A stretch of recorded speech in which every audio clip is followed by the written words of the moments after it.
either pag-resign o kaya po'y pag-alis sa kanya bilang Appropriations Committee Chairman.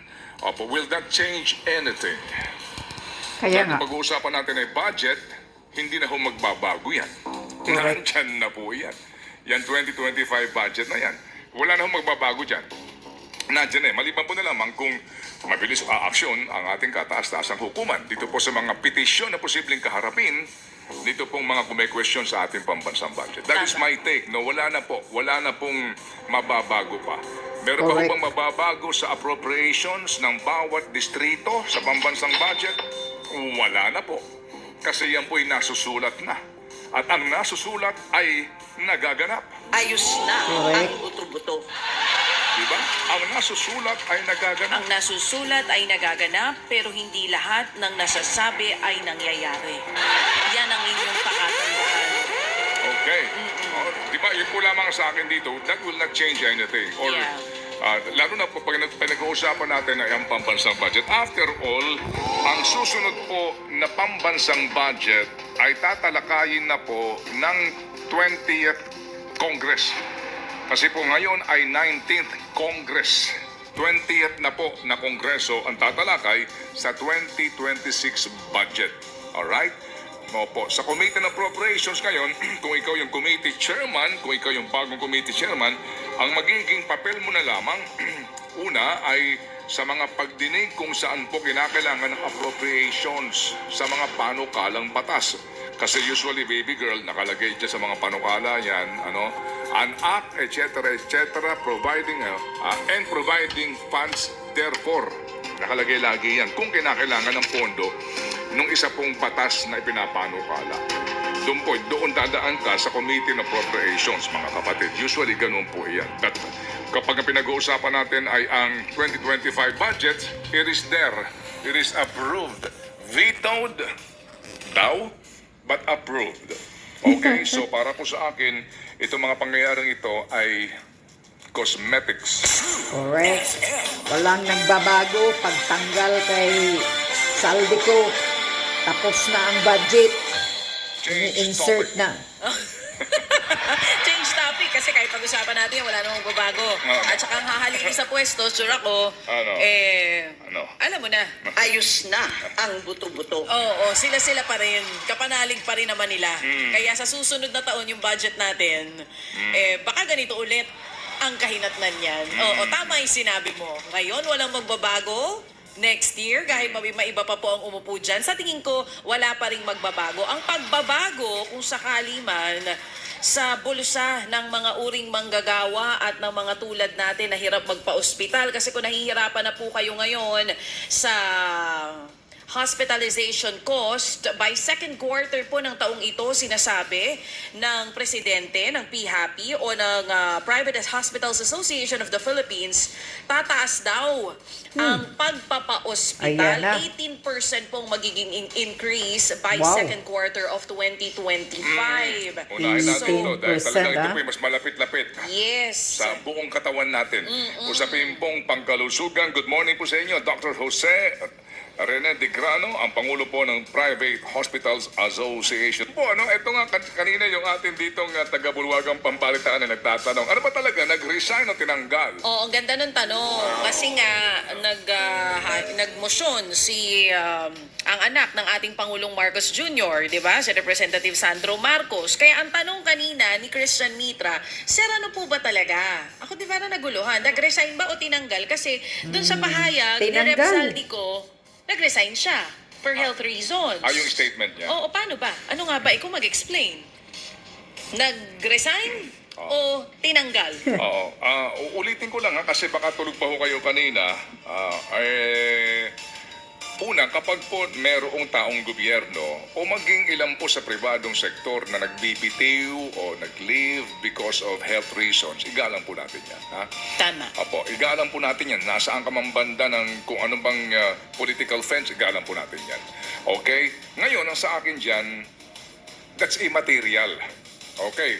Nagmotion to declare the position vacant and then naglabas ng press release na nag-resign for health reasons. Mga kapatid, that's now immaterial because it doesn't change anything. Correct. Yan po ang aking pananaw po sa isyong ito.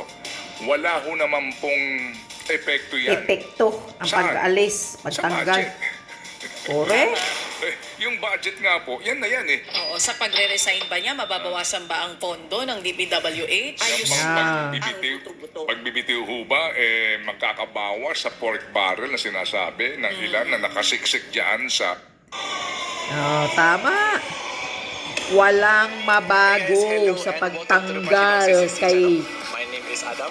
ah, Once again, I'll be your host. pagtanggal kay Saldico. sa budget. Yan ho bang mga appropriations per district? Yan ho bang Mababawasan? appropriations ng road users tax, mababawasan? Oo. Kaya nga, Tataas ba ang education? Wala na ho eh. Oh, hindi na ba masi-zero subsidy ang PhilHealth? May daming mababago sisda ba? na. Practically po, wala. It will not change Anything. at all. Correct. Okay? So kayo na pong bahala mag-isip kung yan ba, cosmetics ba to? Ano ba itong naging eksena po kahapon dyan? Again, para po sa akin, wala pong epekto yan sa napakalaking isyong pambayan na ngayon po malamang ay lumaki pa ito pong pag-question sa ating pambansang budget na bahagi din po ang yan din po ang pagmumulan ng ating Think About It episode sana nga po today. Talagang ang tindi ng ating teaser dito ha. Yes. Magsisimula po tayo sa budget issue, corruption issue sa ating pambansang budget, and then tutunghay po tayo sa lagi pong ipinapangalandakan nga ng marami na katwiran. May demokrasya tayo eh. Yan. Very, very convenient na gamitin pong dahilan yan. Nasa demokrasya tayo eh. Di ba? Correct. Nasa demokrasya eh. May reklamo ka, magdemanda ka. Oo. Demokrasya tayo eh. Tama. Okay, sige po. So, dahil po tayo may demokrasya, Eto na. Oras na. okay? Oras na para dito. Alright. Hango din po sa rules ng Kamara. Hindi na po kinakailangan pa ng mga pagdinig. Yan din po ang dinaanan ng impeachment complaint nung panahon po ni Pangulong Joseph Estrada. If you remember, mga kapatid. Alright? Yan din po ang dinaanan, I think, nung panahon po ni Chief Justice Renato Corona. Wow. Kung tama po ang aking pagkakaalala, kasi kung mali po ako, hindi po ako tama. Madali kang kausap. Okay? Oo. Anyway, so mga kapatid, napaka-importante po nito ha, kasi nga ang pinag-uusapan po natin dito ay yung disposition, no? Yung archive. Alam nga naman yan, i-archive mo lang. Kumbaga, Deadline mo na, baon mo na sa limot. i-ano mo na Para lang, sa ibodega mo na lang yun. pagkatagal-tagal na hearing. Opo. Bagamat may panawagan nga na wag na po daw itong ituloy at tayo po ay para sa kapayapaan, unity, mga ganun pong mga panawagan. So ito ho naman din, sabi nga ni Sec dyan, ay papel din po ng Kamara de Representante na dapat din po natin siguro daw igalang, dapat natin igalang kasi nga bahagi ito ng demokrasya. Correct. Nabanggit din niya yung mga vanguard na yan. Oo, dahil nga daw po ang House of Representatives ang vanguard. Alam Sila niyo po, sinasabi niya. Alam niyo po yung vanguard na yan, nandun din sa ating Think About It yan, sa ating pong sana'y pinaghahandaan nga ngayon at aabot nga sana ang ating pong editing para maihandog natin kasi mahaba-haba itong Think About It na ito. Mga vanguard of democracy. Nako. Ano bang ibig sabihin ng vanguard? Abay, sila yung parang nagpapanatili na talagang sinisiguro na may, ano Sila tawag sa ang mga- Tagalog? Tagapag... Sila ang mga walls Yan. to protect. Yan, to make sure, Democracy. na talagang meron pa rin tayong tinatawag na equal branches Opo. nitong Check and government. And balance. yan, check and balance, Sa that's the term. gobyerno. Alright. So, maganda po ito, maganda ito. Pwede ho natin ma-connect sa ating pong Think About It na ang title ay... Kabuktutan sa demokrasya. Kasi nga po mga kapatid, sa Kabuktutan ngayon, sa demokrasya. napakadali din po sa iba ha, sa iba. Ihiwalay ko to sa impeachment na pinag-usapan namin ni Sec Jen. Sec Jen, salamat po na marami sa inyo pong Paliwanag, ibinigay sa oo, ating pong kasagutan. panahon, sa ating pong panayam. Kasi nga importante ito na ating malaman, no? Yung nangyayari dyan. So anyway, ito po, ihiwalay natin to. Yung pong ating Think About It episode, mga kapatid, ay dahil nga po sa ngayon, may mga ilan na mga grupo o mga individual na napakadaling ipangalandakan na sagot na, may demokrasya tayo eh. Di ba? Binoboto naman kami ng mga botante eh. Kasi nga demokrasya tayo, di ba? Yun. Yan ang pinangguhugutan natin dito. Yung pong paggamit ng ilan sa demokrasya. Kaya ang tanong natin, mga kapatid, sa bandang dulo po, totoo bang demokrasya ang umiiral sa ating bansa? Yan. At kayo'y mabibigyan ng ilang pong pagpipilian nyo kung anong uri, kung anong forma ng pamamahala sa gobyerno ang umiiral sa bansang ito. Think about it. Aabot Correct. kaya ngayong araw ng Yan. Tuesday. Abangan Okay, yan ang sasabihin ko. Tama ka, Tid Pylon. Abangan niyo po. Tama si Tid Pylon ng sinasabi niya sa pagsibak or pagtanggal or sabi ni Saldico nag-resign siya for health concern. Kung ano man yung excuse mo, Saldico, pero para sa amin, you are ousted. Tinanggal ka. Pero kung kahit na tinanggal ka ni Bangag ngayon, hindi na magbabago ang budget na ginagawa ninyo sa taong ito. Hindi na maibalik ang budget. Ang pangluloko ninyong pinaka-corrupt na budget for this year 2025. Hindi na maibalik yung pagtaas mo ng budget sa DPWH. Hindi na maibalik yung zero budget sa PhilHealth subsidy ng gobyerno.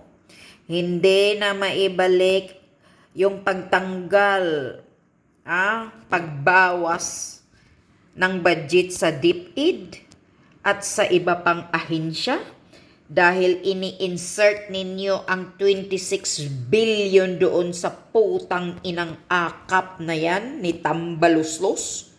Yan. Wala na. Wala pong changes sa pagtanggal sa iyo. Yan ang katotohanan. Tama si Tid Pylon. Na walang mangyayari. Walang koneksyon dahil nagawa na ang lahat ng budget, hindi na maibalik, tapos na. Yun. Kaya wag niyong ululin, wag niyong gaguhin ng mga Pilipino. Kunyari, tinanggal ka. Papakita sa taong bayan na, ang galing-galing ni Bangag ngayon kasi tinanggal na talaga si Saldico na kahit malapit sa kaldero, malapit sa puwet ni Bangag, ni Tambaluslos, tinanggal. Kahit tinanggal pa yan, it will change anything. Wala nang mababago pa kasi tapos na. The damage are done. Nangyari na ang damage, lahat ng budget na ginagawa ninyong panggagago sa mga Pilipino. Nagawa na. So, hindi na maibalik yung budget na lahat kung saan napupunta yung pera ninyo. Sana, uulitin. Uulitin ang budget na itong 2025 dahil tinanggal na ito si Saldico Uulitin ang budget. Ibalik sa maayos na budget. Supposed to be, ang pinakataas na budget sana sa buong ahensya ng Pilipinas ay ang DepEd, ang Department of Education. Pero anong nangyayari? Kinaltasan pa. Binawasan pa ang budget ng DepEd. Marami pang tinanggal. Kung di ba gago? Kaya walang nabago, walang mangyayari sa pagtanggal sa putang inang Saldico na yan. Kaya Bangag, huwag ka nang mambubudol ulit para ipakita mo lang na hero ka, ang galing-galing mo, tinanggal mo si Saldico. Tang ina kayo.